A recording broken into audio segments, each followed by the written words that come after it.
Welcome to the Rockin final presentation. I am Marketing Manager Jason Smith. Let's get started with how this simulation went. First, I want to describe our products. Our two primary products that we started with were Rock and Roll. Rock was designed primarily with the professional and high earner segments in mind, being a high-priced, highly convenient product. The Roll product was somewhat more of a hybrid product with some high earner professional qualities as well as those of the Explorer segment. And then finally, we were in the development process with PO Saver. This was designed to target the quickly growing saver market segment. Our overall objectives during the simulation were to do the following. We, of course, wanted to highly segment the market. We wanted to ensure that each product was best suited to those targeted markets. With Rock, we targeted the high earner and professional segments. With Roll, the Explorer segments, and we're targeting the Saver segment with our R&D project, PO Savers.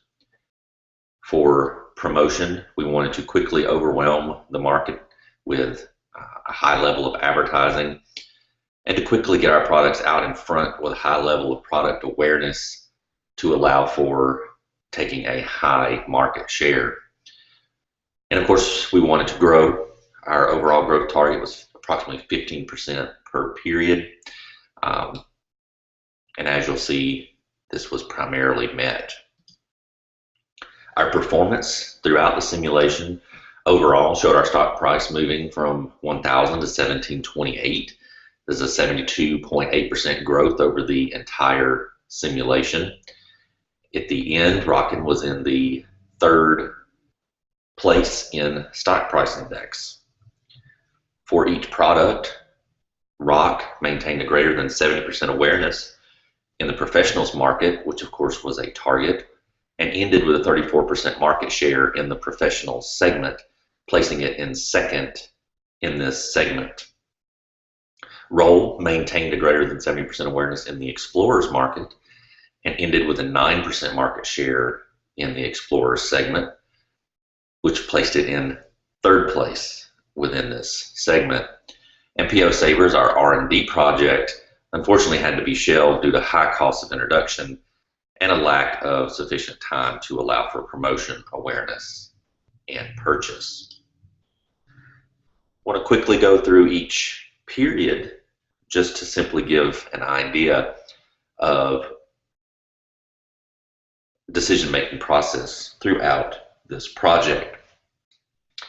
During period one, our objectives were to begin an R&D project targeted primarily at the growing Savers segment, while quickly segmenting the market with our Rock and Roll products to target their ideal markets. We were hoping that this would quickly provide for a 70% threshold in awareness and allow us to move into the lead. The decisions we made during this period were to target Rock to the high earners and professional segment, Roll to the Explorers, but to allow some promotion in other market segments, primarily in Roll, but somewhat in Rock. The results of these decisions showed a stock price growth of 22%, with Rock being second place in retail sales and having a total market share of 19%, placing us in third place overall. During period two, we wanted to continue to work on PO Savers with the plan to launch this product during period three, and of course to continue to grow the awareness level of our other two products and add to our sales. The decisions we made were to increase the production of Rock, decrease the production of Roll due to some inventory overlay, and decrease the price of Roll to more heavily target the price-conscious Explorer segment. The results of this showed our stock price growing to 1708, which was a 28% growth, along with an increase in our market share to 22%.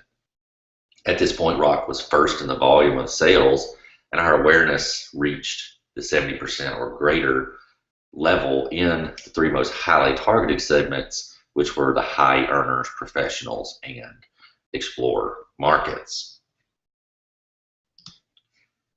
During period 3, we of course wanted to continue to develop PO Savers, although we were unfortunately not able to launch during this period, and to increase and maintain the awareness and purchase intentions for Rock and Roll, and of course to overall increase our stock price index. The decisions we made were to increase the price of Rock and Roll by $10, as we did not see any significant improvement by decreasing the price of Roll.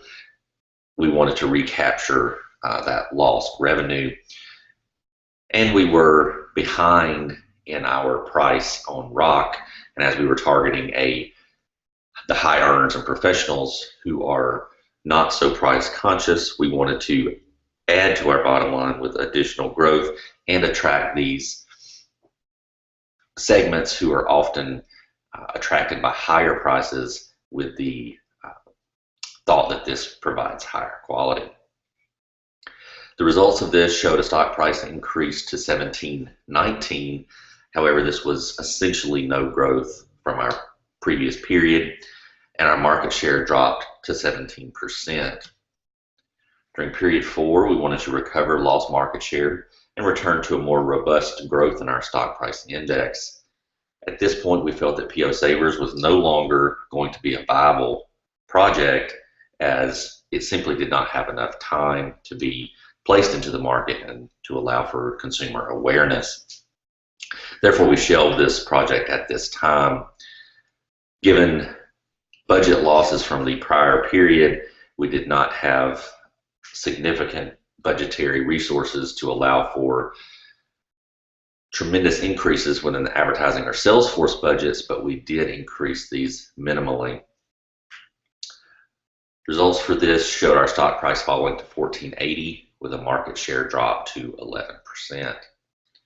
During period 5, again, we wanted to recapture lost market share, decrease inventory costs, which had hurt us in the prior periods, and return to stock price growth. Therefore, we further increased Rock by $10 and decreased the production of Roll, again due to continued inventory overlays. We increased the sales force with a focus on online and mass marketing channels, as these were growing rapidly, and cut the overall advertising budget. The results of this showed a stock price rise to $16.20. This was a 9% growth, with our market share maintaining its 11% level. We of course wanted to continue to grow the stock market price while heavily concentrating on growth in the online channel. To do this, we significantly reduced the advertising budget with a dramatic increase in the sales force budget. Very little emphasis was placed on Roll at this time, as this product was seen to be draining our resources, and Rock was much more heavily promoted. Further focus was placed on targeting segments within Rock and Roll, and the results of this showed a stock price increase to $17.28, which was a 7% growth, and a market share slightly declining to 10%. Overall, throughout this simulation, what went right? Our stock price increased by 72%, placing us in 3rd place overall. Rock was 6th in sales volume, 5th in retail sales amongst all the available products. And our awareness quickly blew past the 70% threshold level and remained there throughout the rest of the simulation. The things that went wrong: Roll was a drain on our resources throughout. Our PO Savers research and development product was never fully realized. Rock was best suited for the contracting markets of the professional and high earners, and inventory costs remained a significant problem throughout. What could we have done differently? PO Savers could have been shelved sooner, allowing us to provide more budgetary resources to Rock, or PO savers could have been more aggressively developed throughout the earlier periods with a higher budgetary outlay or through the use of loans. The sales force could have been more aggressively employed once our products had reached the 70% threshold. Our advertising budget could have been decreased, likely in the second or third period, rather than being done in later periods. We could have discontinued our product line of roll, as it was seen to be a drain on our resources throughout. And we could have done a better job of anticipating our inventory throughout by better anticipating segment growth or decline. Overall, it was felt to have been a very exciting project, and we certainly appreciate your attention.